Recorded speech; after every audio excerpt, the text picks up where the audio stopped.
मैं एडवोकेट चंद्रबुद्धि राजवंत, मेरा एडवोकेट चंद्रबुद्धि राजवंत नाम से एक यूट्यूब चैनल है। आज हम नोटरी क्या है इस बारे में जानकारी लेंगे। ऐसे कई काम हो गए जिसमें आपको अपने डॉक्यूमेंट्स की नोटरी कराने की ज़रूरत पड़ी होगी, लेकिन क्या आपको पता है कि आखिर ये नोटरी क्या है और क्या क्या काम इसमें किया जाता है।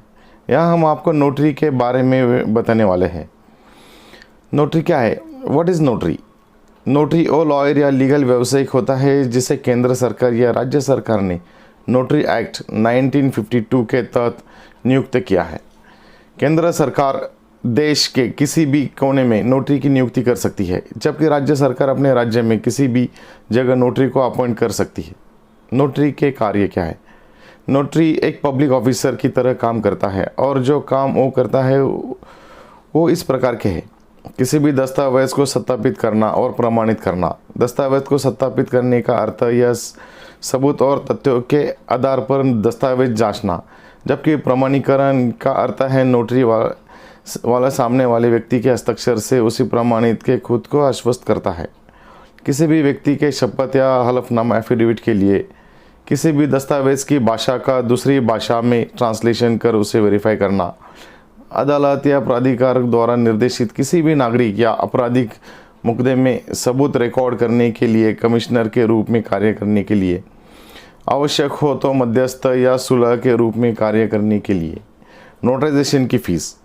नोटरी पब्लिक जो होता है वो किसी भी कार्य के लिए अलग अलग फ़ीस लेता है, जो कि रूल्स 1956 के तहत होती है। नोटरी पब्लिक कैसे बनते हैं? अगर आपको भी नोटरी पब्लिक बनना है तो कुछ खास तैयारी आपको करने की ज़रूरत है। आपने कम से कम 10 साल तक लॉ की प्रैक्टिस की हो, या SC/ST कैटेगरी में 7 साल ज़रूरी है। महिला 7 साल से लॉ प्रैक्टिस कर रही है तो वो अप्लाई कर सकती है।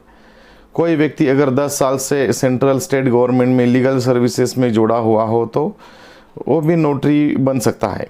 एक नोटरी के रूप में आप भी अपना करियर बना सकते हैं। अगर आप भी 10 साल से लीगल प्रैक्टिस कर रहे हैं या किसी गवर्नमेंट लीगल सर्विस से जुड़े हुए हैं। नोटरी क्या है? नोटरी के नियम अधिनियम के बारे में हम लोग जानकारी लेंगे। अभी वर्तमान समय में हमारे कई ऐसे कार्य होते हैं जिसमें नोटरी की आवश्यकता होती है, जैसे अपने घर का रेंट एग्रीमेंट बनवाने, आयु या नाम में संशोधन हेतु एफिडेविट बनवाने, या मकान, दुकान या किसी और ज़मीन के कागज़ सत्यापित करवाने के लिए भी नोटरी की आवश्यकता होती है। अब प्रश्न यह उठता है कि आखिर नोटरी क्या होता है। तो आइए जानते हैं कि नोटरी क्या होता है। नोटरी के नियम अधिनियम के बारे में पूरी जानकारी इस वीडियो के माध्यम से नोटरी क्या होता है, नोटरी के अधिनियम के बारे में पूर्ण रूप से बात होगी। नोटरी क्या होता है? What is notary? नोटरी एक ऐसा व्यक्ति होता है जिसे केंद्र या राज्य सरकार द्वारा नोटरी एक्ट 1952 के तहत नियुक्त किया जाता है और इनके पास कुछ विशिष्ट कार्यों को कुछ अन्य कानूनी औपचारिकताओं की भी पूर्ति करने का अधिकार होता है। केंद्र सरकार द्वारा एक नोटरी की नियुक्ति देश के किसी भी स्थान पर कर सकती है, जबकि राज्य सरकार अपने राज्य में किसी भी जगह नोटरी को नियुक्त कर सकता है। नोटरी के कार्य। Notary work. नोटरी के कार्यों के अंतर्गत किसी भी प्रकार के दस्तावेज को सत्यापित करना, प्रमाणित करना होता है। इनमें ऐसे दस्तावेज भी शामिल है जिनमें कुछ संशोधन किया गया हो, निरस्त किया गया हो, ट्रांसफ़र किया गया हो आदि। दस्तावेज़ों को सत्यापित करने का मतलब यह है कि नोटरी द्वारा उस दस्तावेज को सबूतों और तथ्यों के आधार पर जांच किया गई हो, जबकि प्रमाणित करने का मतलब यह है कि किसी भी दस्तावेज पर हस्ताक्षर करने वाले व्यक्ति ने नोटरी के समक्ष ही हस्ताक्षर किया है जिसकी वह पुष्टि करता है। नोटरी के कार्यों के अंतर्गत शपथ पत्र, हलफनामा बनाना आदि। किसी भी डॉक्यूमेंट्स की भाषा को दूसरी भाषा में संशोधित कर उसे वेरीफाई करना। किसी भी आपराधिक मुकदमे के लिए न्यायालय के निर्देशानुसार सबूत रिकॉर्ड करने हेतु कार्य करना। आवश्यकता पड़ने पर मध्यस्थी के रूप में कार्य करना। भारत में नोटरी के लिए पात्र मापदंड। Notary eligibility requirements in India. Notary बनने के लिए कुछ आधारभूत पात्रता मापदंडों को पूरा करना आवश्यक है, जो इस प्रकार के हैं। नोटरी बनने के लिए आवेदक की आयु कम से कम 18 साल का होना आवश्यक है। नोटरी बनने हेतु आप उसी राज्य में आवेदन कर सकते हैं जिस राज्य में आप निवास करते हैं। नोटरी सेवा में शामिल करने के लिए सबसे अहम शर्त यह होती है कि आपके ऊपर किसी भी प्रकार की गुंडागर्दी या फिर कानूनी दोष ना हो। नोटरी बनने से पहले आपके अतीत को भी खंगाला कर देखा जाता है कि आपको किसी नोटरी कमीशन द्वारा कोई रद्द किए जाने का सर्टिफिकेट न मिला हो। प्रत्येक राज्य में नोटरी बनने की दिशा निर्देश अलग अलग हो सकते हैं, जिनको जानने के बाद ही आप आवेदन करें। नोटरी एक बड़ी चर्चित कानूनी व्यवस्था है। नोटरी किसी दस्तावेज को तस्दीक करने के लिए इस्तेमाल की जाती है। राज्य और केंद्र सरकार अपने कार्यभार को कम करने के लिए कुछ वकीलों को नोटरी के रूप में नियुक्त कर देती है। यह नोटरी वकील लोगों के बीच होने वाले कुछ एग्रीमेंट और शपथ पत्र को तस्दीक करते हैं। यहाँ पर यह ध्यान देना चाहिए कि ऐसा दस्तावेज नोटरी वकील तस्दीक नहीं करते हैं जो उन्हें नहीं करने के लिए नोटरी रूल्स में कहा गया है। इसके साथ ही नोटरी वकील कोई भी ऐसा दस्तावेज तस्दीक नहीं करते हैं जिसमें रजिस्ट्रेशन एक्ट के अंतर्गत रजिस्ट्रेशन करवाने हेतु आदेश दिया गया है। जैसे कि किसी भी अचल संपत्ति की सेल डीड को नोटरी वकील तस्दीक नहीं कर सकते हैं, और इसी के साथ कोई विवाह या तलाक के संबंधित दस्तावेज को भी नोटरी वकील तस्दीक नहीं कर सकते हैं। अगर वे ऐसा दस्तावेज तस्दीक करते हैं तो इसके लिए अनुशासनिकता की कार्रवाई के साथ दंडात्मक कार्रवाई भी हो सकती है, और साथ ही जिस दस्तावेज की तस्दीक उन्होंने की है उस दस्तावेज को कोर्ट में किसी प्रकार की कोई मान्यता प्राप्त नहीं होती है। पर फिर भी ऐसे अनेक अनुबंध है जिन्हें तस्दीक करने के लिए नोटरी वकील के पास अधिकार होते हैं। उन दस्तावेज़ों को नोटरी वकील तस्दीक कर सकते हैं। जैसे कि अनेक प्रकार के एग्रीमेंट नोटरी वकील तस्दीक करते हैं, जिनमें कंपनी मामलों से जुड़े हुए तथा कुछ व्यापारिक मामलों से जुड़े हुए एग्रीमेंट होते हैं जिन्हें नोटरी वकील तस्दीक करते हैं। इनकी संख्या बहुत सीमित है। जैसे कि नोटरी वकील केवल 11 महीने तक के किसी किरायानामा को तस्दीक कर सकते हैं। 11 महीने के ऊपर के किरायानामा को रजिस्टर करवाना पड़ता है। जमीन मकान के सौदे में लगने वाले एग्रीमेंट भी रजिस्टर करवाने होते हैं। नोटरी पावर ऑफ अटॉर्नी, किसी संपत्ति से जुड़ी हुई पावर ऑफ अटॉर्नी नोटरी वकील के माध्यम से तस्दीक करवाई जा सकती है, पर कई अचल संपत्ति से जुड़ी कोई पावर ऑफ अटॉर्नी रजिस्टर करवाना होती है। पावर ऑफ अटॉर्नी भी 2 प्रकार की होती है।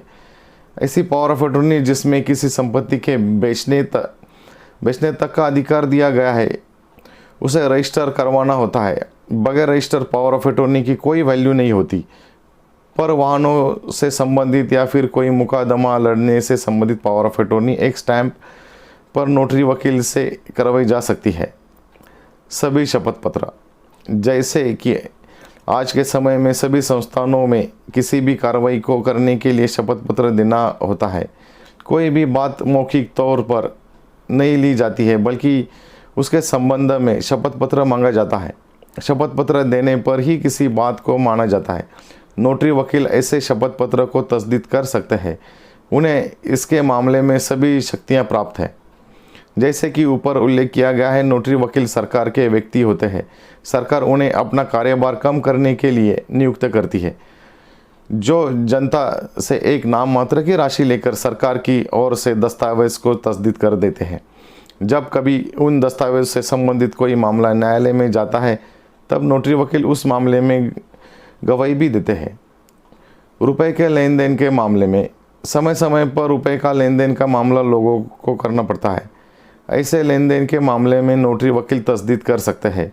हालांकि इसके लिए चेक और वचन पत्र यथेष्ट होते हैं, पर फिर भी एक स्थान पर अगर नोटरी करवा ली जाए, यह बेहतर माना जाता है। यह लेन देन का एक पक्का प्रमाण होता है जिसे न्यायालय में इनकार नहीं किया जा सकता।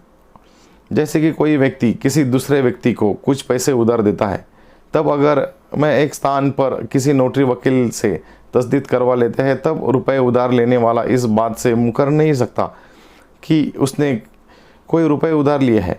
ऐसे मामले में कोर्ट नोटरी वकील को अपने समक्ष उपस्थित करवा कर उससे प्रमाणित लेती है।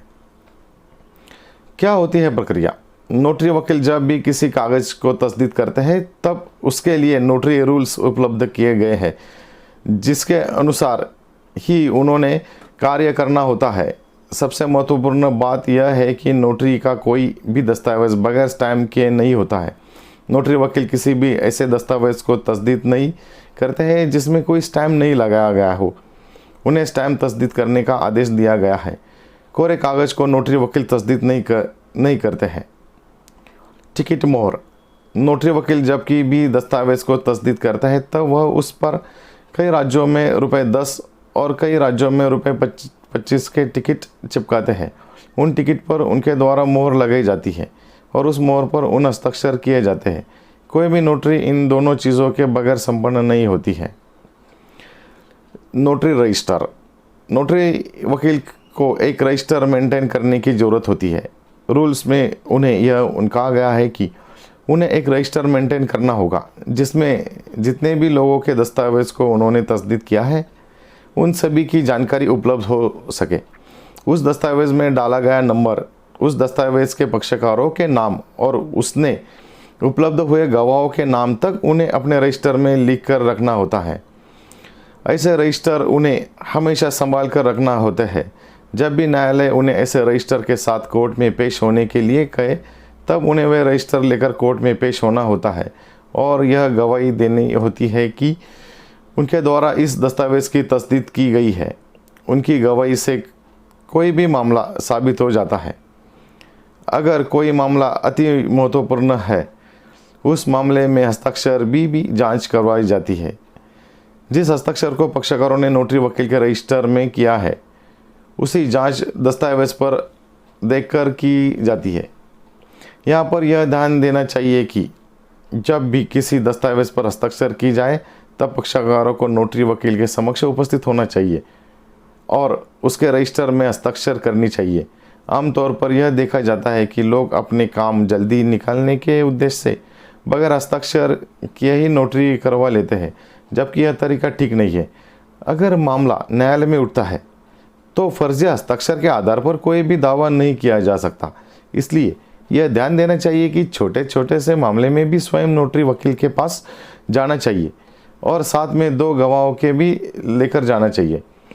उनके भी हस्ताक्षर उसमें रजिस्टर में करवाना जाना चाहिए। हस्ताक्षर की नहीं बल्कि उन पक्षकारों के आधार कार्ड या वोटर कार्ड के नंबर को भी नोटरी वकील के रजिस्टर में अंकित किया जाना चाहिए।